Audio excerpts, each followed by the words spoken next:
Well, it is October 6th, and we are in Washington State.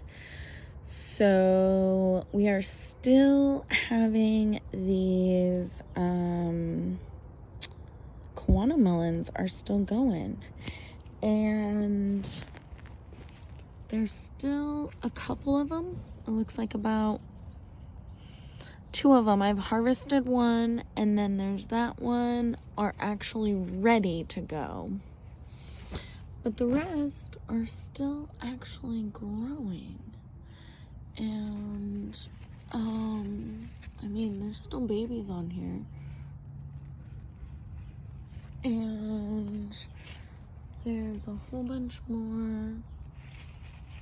Oh, I don't know if you can even see it. All in there. All along in there.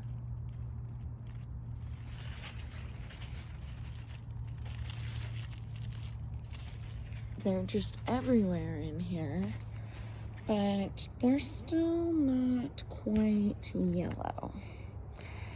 So we will see an update of when the rest of them turn.